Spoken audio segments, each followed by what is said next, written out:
youth opportunity towards advancement and a program mubiro mondo mi okonyo jendewa mani between igni 18 to igni 29 ng'ama nigi ng'ol igni 35.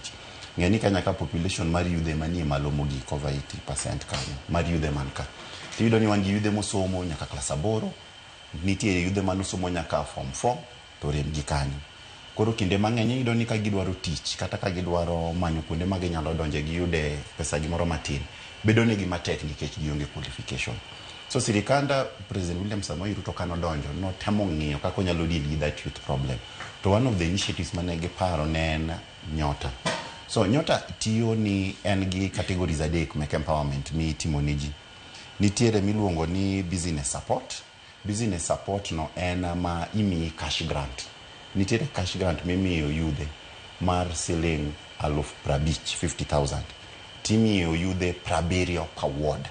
Ward ka ward ma wan godo Kenya waka. Mano kono makigoyo tiyudo ni odhi bedo around 5 billion shillings midhi mi yudhe ka yudhe.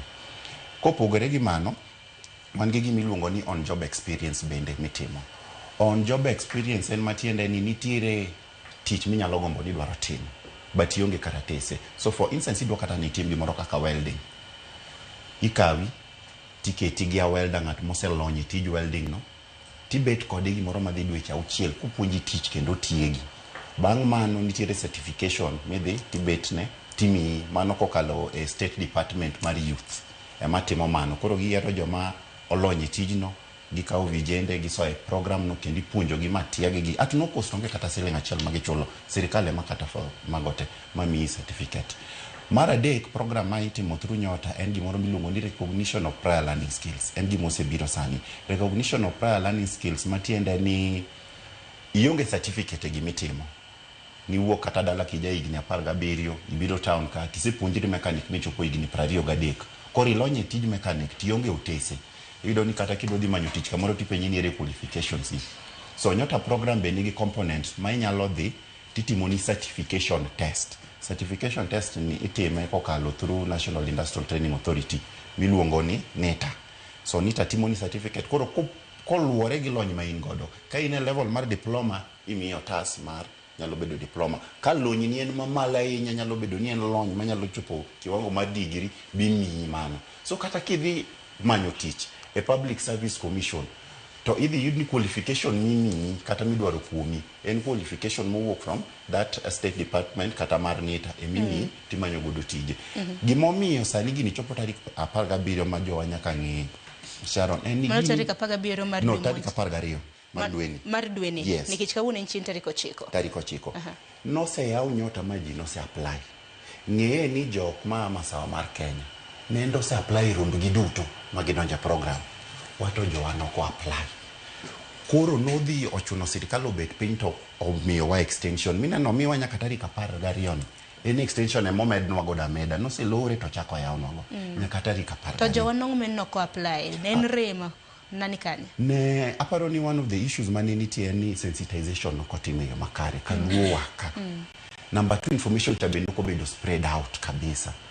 But kendo ko luwore gi mano en ni jowa kinde ka kinde osebedo ga programs pek sirikal ginjo ka ng'ato penjo ni be en adier kose ok en adier. Koro gik moko ainago pok waseng'iyo gibedo siep gi sirikal. Nikech kumaneno ka chenro ma kama isiro koda od bengi mar piny ngima iwacho ni World Bank tisire kin thuolo mar higni 5 mabiro. In noko bro tieko achiedh nade mano mar nok mag tije nikech wang'eni vijende pacho ka nok mag tije iwacho ni opportunities ema chuok ema nok e pacho ka. Yakeni obro bedo kutieko te en gik moko mage madwarore nikech ang'eni rowere ng'iewa okinyi ma kawuono ken chenro mar sirikal omenda bende anoka grants magichiwo bende en omenda makore gi lach. Aparo ni en gima nyalo konyo mondo tiek achiedh nade mar tich nikech ing'eni one of the things ma sirikal onego bed ni timo en create an enabling environment ne jopiny no mondo mi number 1 gibed skilled enough, number 2 ginyalo yudo tije.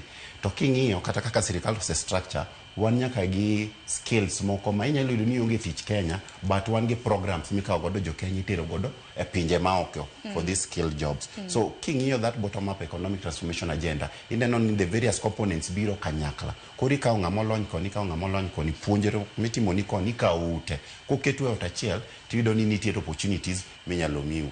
So for business empowerment idwaro ng'ama maximum level ne mar somo en form 4. Ja form 4 kadok chien ema nyalo qualify for that 50 50,000 to oningo beni ki qualify for that 50,000 kendo ionge in any other government program ma osebedo kitimo. Kopogre gi mano jowa be nodhi okawo hustler fund mang'eny. So ka ingi hustler fund to nyaki kasri ane chula ne hustler fund no mondo mi qualify for that program. But king'iyo on job experience cha en ok odwa qualification mondo amora. Nyabi kata bedo ni isomo nyaka class 1 kata class 2. En ok ng'i mano. To higa in 18 to 29 ka in ng'ama nigi ng'ol to ichopo 35 years. Ng'ani rawere pachoka en 18 to 34. En 18 to aparo awacho ni for this program. For that program.